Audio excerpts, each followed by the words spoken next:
आज आपण या दुसऱ्या संकल्पनात्मक लेक्चरमध्ये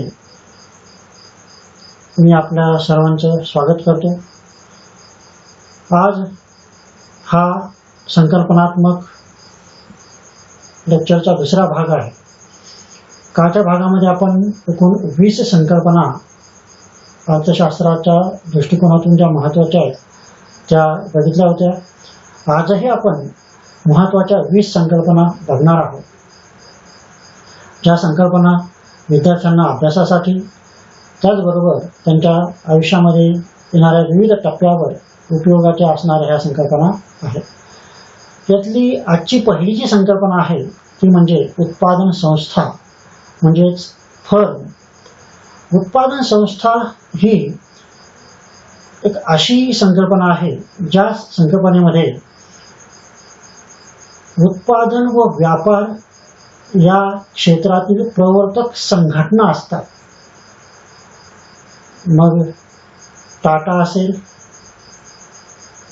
रिलायन्स असेल, ह्या सगळ्या उत्पादन संस्था अगोदर होत्या, नंतर ते उद्योग समूह झाले। यामध्ये मोबाईल उत्पादन, मोबाईलचा व्यापार, पेट्रोल उत्पादन, पेट्रोलचा व्यापार या बाबी उत्पादन संस्थेमध्ये येतात। ती फर्म काय, ती उत्पादन संस्था काय आहे।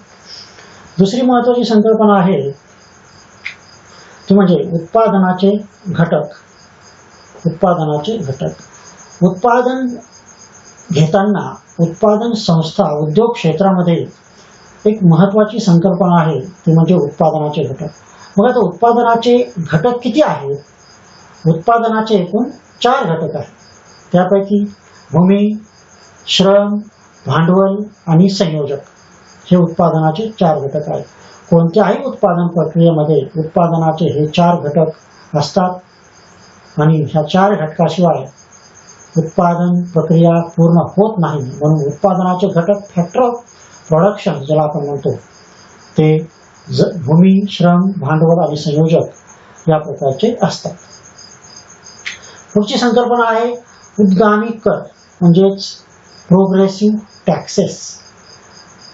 शासनाच्या कर प्रणालीमध्ये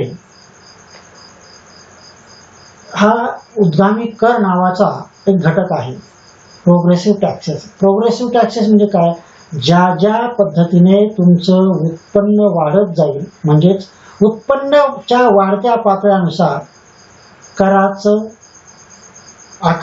कराची आकारणी होत असते। थोडक्यामध्ये अधिक श्रीमंत वर्गावर उत्तरोत्तर वाढत्या दराने आकारले जाणारे कर म्हणजेच उद्गामी कर म्हणजेच प्रोग्रेसिव्ह टॅक्स। त्यानंतर आहे उद्योग। अगोदर आपण फर्म पाहिलं, उत्पादन संस्था पाहिली, आता आपण उद्योग पाहतो। उत्पादन संस्था आणि उद्योग यामध्ये काय फरक आहे? तो उद्योग म्हणजे काय? उद्योग म्हणजे उत्पादन व्यापार ह्या क्षेत्रातील प्रवर्तक संघटना, हे एक उद्योग आहे। उत्पादन संस्था म्हणजे काय? की उत्पादन संस्था उत्पादन व व्यापार या क्षेत्रातील प्रवर्तक संघटना ही झाली उत्पादन संस्था। तर उद्योग म्हणजे काय? उद्योग म्हणजे एकाच प्रकारच्या वस्तूचे उत्पादन करणाऱ्या प्रवर्तक संघटनाचा समूह। उद्योग हा उत्पादन संस्थांचा समूह असतो, म्हणजेच टाटा उद्योग समूह, रिलायन्स उद्योग समूह। रिलायन्स उद्योग समूह त्यामध्ये रिलायन्सचे जे जे काही उत्पादन आहेत त्या उत्पादनाचा तो काय असतो? समूह असतो, त्याला आपण इंडस्ट्री म्हणतो। त्यानंतर पुढची संकल्पना आहे ती म्हणजे उपभोक्त्याचे संतोषाधिक्य। ही सूक्ष्म अर्थशास्त्रामधली सगळ्यात महत्त्वाची संकल्पना मानली जाते। उपभोक्त्याचे संतोषाधिक्य। उपभोक्त्याचे संतोषाधिक्य म्हणजे काय? तर एक आपण उदाहरण पाहू। उदाहरण असं आहे की एक व्यक्ती बाजारात जातो, त्या व्यक्तीजवळ 100 रुपये असताना तो घरून 100 रुपये घेऊन निघतो। 100 रुपये घेऊन निघताना बाजारात त्याचं बजेट 100 असतं, परंतु एखादी विशिष्ट वस्तू म्हणजेच काय, समजा आज कांद्याचा भाव 10 रुपये आहे, बाजार भाव काही असो पण त्याला ते कांदे आज काय भावाने विकत घ्यायचे, त्याला ते कांदे आज 8 रुपये भावाने विकत घ्यायचे। म्हणजेच कांदे विकत घेण्याची त्याच्या मनातील किंमत जी काय असते ती काय असते, ती 8 रुपये असते. परंतु जर बाजारात तो गेला आणि विक्रेत्याने ज्याकडून तो कांदा विकत घेतोय त्याला जर ते 6 रुपयाने दिले, तर वरचं जे काही 2 रुपये असतं किंवा 4 रुपये असतं ते झालं त्याचं संतोषाधिक्य. मनात धरलेली किंमत आणि दिलेली किंमत, म्हणजेच वस्तू अधिक किंमत देण्याची ग्राहकाची मानसिक तयारी असूनही ती बाजारातील किमतीप्रमाणे कमी दरात मिळाल्यामुळे त्याच्याजवळ जी रक्कम साठून राहते, म्हणजेच ते त्याचं काय असतं, अधिक संतोष, ते त्याचं संतोषाधिक्य असतं. पुढची संकल्पना आहे उपभोक्त्याचे सार्वभौमत्व, कंझ्युमर्स सॉव्हरेनिटी. अगोदर आपण संतोषाधिक्य पाहिलं, आता आपण सार्वभौमत्व पाहतो. उत्पादनाला मागणी प्रेरणा देत असते. प्रत्येक उत्पादनाला ही मागणी प्रेरणा देत असते व मागणी उपभोक्त्याच्या इच्छेवर व क्रयशक्तीवर अवलंबून असते. या दृष्टीने उपभोक्ता हा सार्वभौम मानला जातो. मी माझं उत्पन्न कमी असेल तर मी जास्तीत जास्त वस्तूची मागणी करणार नाही, महागड्या वस्तूची मागणी करणार नाही, म्हणजेच माझी क्रयशक्ती काय त्या ठिकाणी कमी आहे. म्हणून उपभोक्ता हा सार्वभौम असतो. ती वस्तू खरेदी करायची नाही करायची हा पूर्ण सार्वभौमत्व त्या उपभोक्त्याला असतं. म्हणून उपभोक्त्याचे सार्वभौमत्व म्हणजे काय, उत्पादनाला मागणी प्रेरणा देत असते व मागणी उपभोक्त्याच्या इच्छेवर अवलंबून असते व क्रयशक्तीवर अवलंबून असते.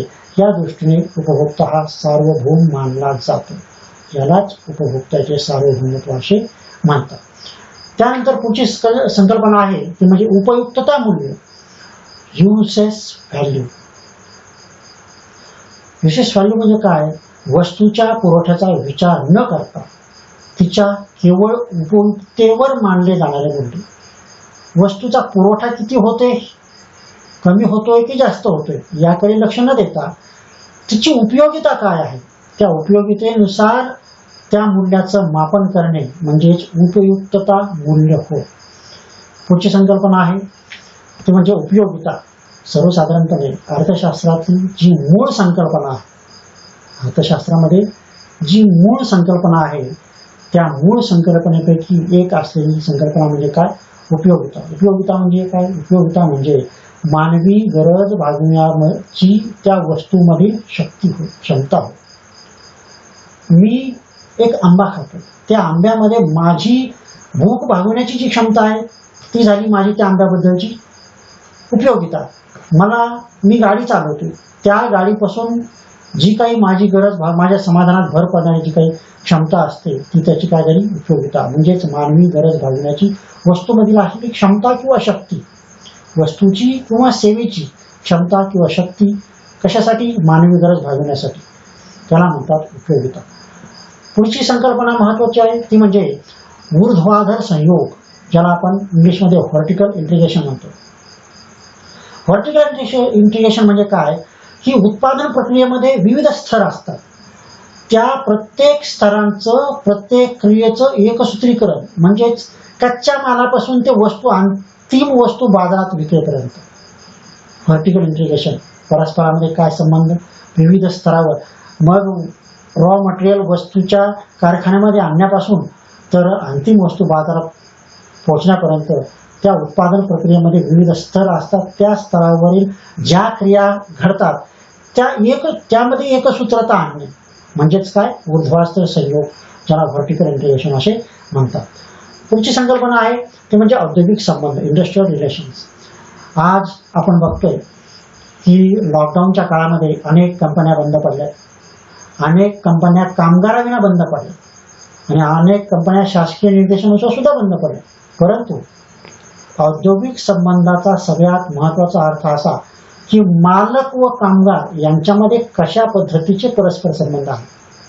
आज विविध कंपन्यांनी अर्धेच कामगार कामावर ठेवून बाकीच्यांना घरी पाठवले का, त्याचं कारण असं कारण की शासनाने दिलेल्या निर्देशानुसार फक्त काही विशिष्ट पर्सेंटेजनुसार त्या ठिकाणी कामगार वर्ग बोलायचा. जर मालकाने आणि त्या कामगार त्या कामगाराचे संबंध जर चांगले असतील तर पूरक आणि पोषक वातावरण त्या उद्योग समूहामध्ये, त्या इंडस्ट्रीमध्ये तयार होते. जर मालक आणि कामगार वर्गामध्ये सातत्यपूर्ण स्वरूपामध्ये जर संघर्ष होत असेल तर तो औद्योगिक संघर्ष म्हटला जातो. त्या ठिकाणी उत्पादन प्रक्रियेला खीळ बसतो. म्हणजेच औद्योगिक संबंध याचा अर्थ असा की मालक व कामगार यामध्ये कशा प्रकारचे परस्पर संबंध आहेत इतका अर्थ या ठिकाणी निघतो. पुढची संकल्पना आहे ती म्हणजे औद्योगिक संयोजनीकरण, इंडस्ट्रियल रॅशनलायझेशन. आता उद्योगामध्ये उद्योगधंद्याची व अन्य क्षेत्राची नवीन तंत्राच्या साह्याने व यंत्राच्या साह्याने शास्त्रशुद्ध पुनर्रचना करणे.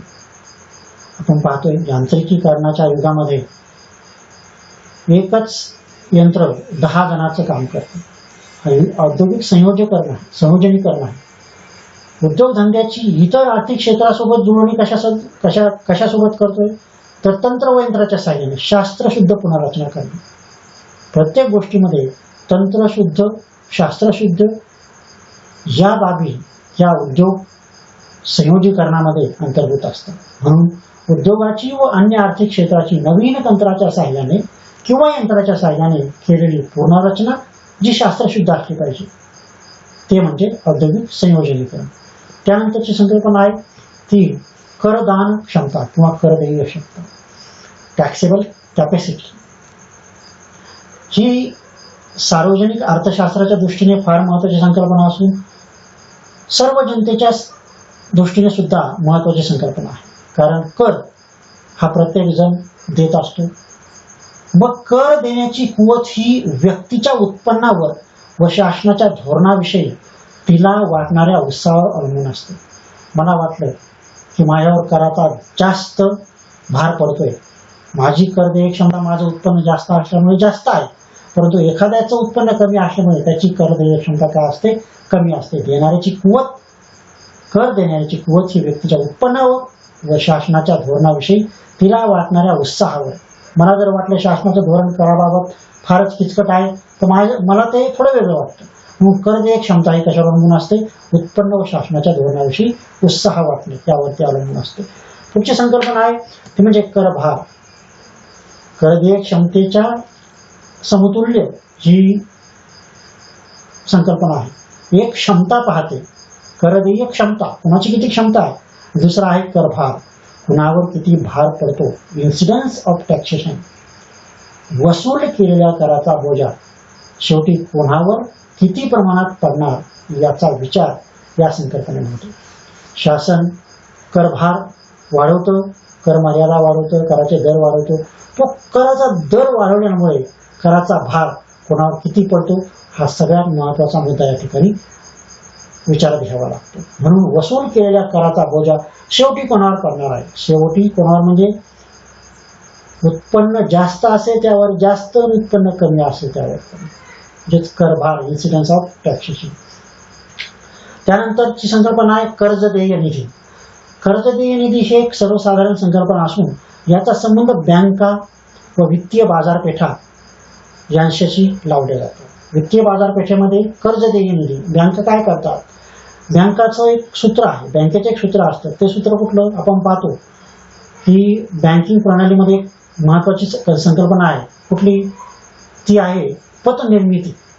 पतनिर्मितीमध्ये काय होतं, खातेदार खात्यात पैसे ठेवतो, 10 CRR SLR या बाबी स्थिर ठेवून बँका काय करतात, त्याचा रेशो बनवून काही निधी त्याला कर्ज देता येण्यासाठी उपलब्ध असलेली रक्कम अशी म्हणतो. मी जर 100 रुपये ठेवले तर बँका 10% रक्कम बाजूला काढून बाकीची 90% जी रक्कम आहे ती रक्कम कर्जदेय क्षमता म्हणून वापरू शकतात.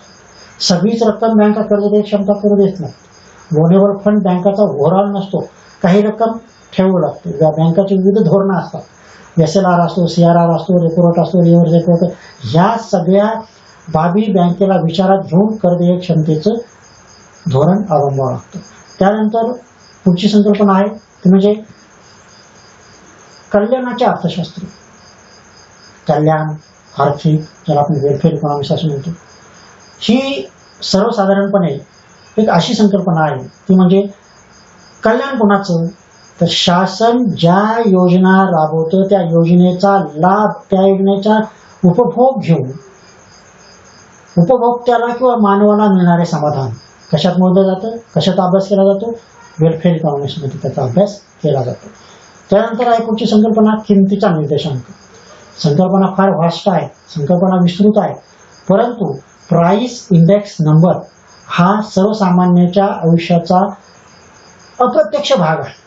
किमती वाढल्या, किमती कमी झाल्या, शासनाची धोरणं बदलली, शासनाला धोरणं बदलायचे, विकास दर ठरवायचा आहे, महागाई दर ठरवायचा आहे, ह्यामध्ये किमतीचा निर्देशांक सर्वतोपरीने अंतर्भूत असतो. मग तो किमतीचा निर्देशांक काय आहे, तो म्हणजे विशिष्ट कालखंडामध्ये किमतीमध्ये पडलेला तुलनात्मक फरक दर्शविणारा सांख्यिकीय अंक.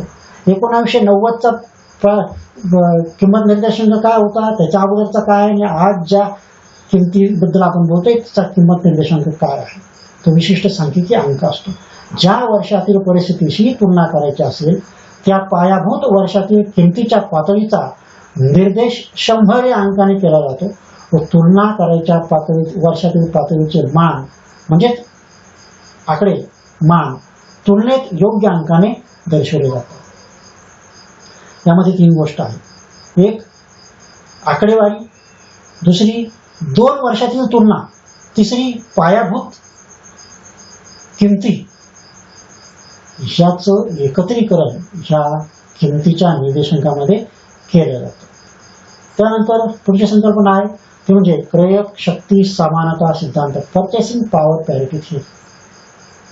ही आंतरराष्ट्रीय अर्थशास्त्रामधली सगळ्यात महत्वाची संकल्पना आहे. 2 राष्ट्राच्या चलनातील विनिमय दर हा त्या त्या चलनाच्या आपापल्या राष्ट्रातील क्रय शक्तीवर अवलंबून असतो असा हा सिद्धांत सांगतो. नेहमी आंतरराष्ट्रीय व्यापार 2 राष्ट्रात होत असतो. मग त्या ठिकाणच्या जनतेची क्रय शक्ती काय, ती समान आहे का विभिन्न आहे, क्रय शक्ती समानता सिद्धांत. त्यानंतर आहे खुला व्यापार. आंतरराष्ट्रीय अर्थशास्त्रातील एक मूळ संकल्पना, एक सर्वमान्य संकल्पना ही आहे मुक्त व्यापार किंवा खुला व्यापार, फ्री ट्रेड. ज्या व्यापारामध्ये आयात निर्यात त्याचबरोबर कोणत्याही कराचा अंतर्भाव किंवा निर्बंध नसतो तो असतो आंतरराष्ट्रीय व्यापार. आयात निर्यात यावर कोणताही कर किंवा इतर निर्बंध नसतो त्याला आपण म्हणतो आंतरराष्ट्रीय व्यापार. त्यानंतर आहे खुल्या बाजारातील व्यवहार. खुल्या बाजारातील व्यवहार हा बँकिंग क्षेत्रामधील वित्तीय व्यवस्थेमधील सगळ्यात महत्वाचा भाग असतो, ज्यामध्ये CRR, SLR, व्याजदर, repo rate, reverse repo rate, shares विक्रीस काढणे, शेअर्सच्या किमती कमी जास्त करणे, ह्या प्रकारच्या ऍक्टिव्हिटी, ह्या प्रकारची कार्यवाही ही केली जाते. मग हा नेमका काय प्रकार आहे ओपन मार्केट ऑपरेशन. हा ओपन मार्केट ऑपरेशन म्हणजे असा प्रकार आहे की बँकांच्या हातात असणारा रोख पैसा कमी करण्याची इच्छा असल्यास मध्यवर्ती बँक आपल्याकडे असलेले सरकारी कर्जरोखे काय करते, खुल्या बाजारात विक्रीस करते. जर बँकाकडील पैसा काढून घ्यायचा असेल तर RBI आपल्याकडचे रोखे विक्रीस काढते, सरकारी रोखे खुल्या बाजारात विक्रीस काढते. जर रिझर्व्ह बँकेचं असं मत असेल की आता व्यापारी बँकेकडे पैसा वाढला पाहिजे तर सरकारी कर्जरोख्याची खुल्या बाजारात काय करते, खरेदी करते. हे 2 भाग आहेत. अगोदर बँकाकडील पैसा काढण्यासाठी विक्री करणे आणि बँकाकडे पैसा परत पोहोचण्यासाठी म्हणजे बँकाकडे पैशाची पात्रता वाढवण्यासाठी आपण खुल्या बाजारातून त्या रोख्याची काय करायची, खरेदी करायची. हे open market operation reserve bank of India राबवत असते. त्यानंतर पुढचा मुद्दा आहे गतिशील अर्थशास्त्र. गतिशील अर्थशास्त्र ही एक अशी संकल्पना आहे ती अनुभवायला लागते. कालपरत्वे परिस्थितीत होणाऱ्या परिवर्तनाच्या अनुषंगाने केलेले आर्थिक विवेचन. मार्शल पासून अभिजित बॅनर्जी पर्यंत कोणकोणत्या परिस्थितीत कोणकोणत्या अर्थशास्त्रज्ञाने कशा प्रकारे सैद्धांतिक विवेचन केले, काल परत्वे परिस्थितीत होणाऱ्या परिवर्तनाच्या अनुषंगाने केलेले आर्थिक विवेचन. मग मार्शलच्या त्या सिद्धांतामध्ये काय सांगितलं, आणि आज बॅनर्जींना ज्या वेळेस दारिद्र्याचं विश्लेषण करायचं त्यावेळेस बॅनर्जी काय सांगतात, प्रत्येक दोन्ही तज्ज्ञांची मतं काही अंशी वेगळी असतील त्या पार्श्वभूमीवर त्या विषयावर, परंतु मार्शलची परिस्थिती वेगळी होती, आजची बॅनर्जींची परिस्थिती वेगळी आहे. परंतु परिवर्तनाच्या अनुषंगाने प्रत्येक वेळेस प्रत्येक अर्थशास्त्रज्ञ आपले विचार मांडत असतो, आपले आर्थिक विवेचन करत असतो. त्याला आपण गतिशील अर्थशास्त्र असे म्हणतो. पुढचा आहे, आता आज या ठिकाणी आपण एकूण 20 संकल्पनांचा या ठिकाणी विचार केलेला आहे. या 20 संकल्पनांमध्ये आंतरराष्ट्रीय अर्थशास्त्राच्या संकल्पना असतील, त्याचबरोबर सूक्ष्म अर्थशास्त्राच्या संकल्पना असतील, त्याचबरोबर सार्वजनिक अर्थशास्त्राच्या संकल्पना असतील आणि कृषी अर्थशास्त्राच्या संकल्पना असतील, अर्थसंकल्पाच्या संकल्पना असतील. या सर्व संकल्पना आपण समजावून घेतल्या. या व्हिडिओ लेक्चरमध्ये आपण या ठिकाणी थांबू. या व्हिडिओला अभ्यासपूर्ण बनवण्यासाठी तुमचीही मदत होत असते, तुम्हीही प्रश्न विचारित असता. हा व्हिडिओ जास्तीत जास्त विद्यार्थ्यांपर्यंत पोहोचता यावा म्हणून आपण या व्हिडिओला सबस्क्राईब करावे, शेअर करावे आणि या व्हिडिओचे आमचे येणारे आधी पुढील व्हिडिओ याचं नोटिफिकेशन मिळण्यासाठी बेल आयकॉनवर आपण क्लिक करावे. धन्यवाद.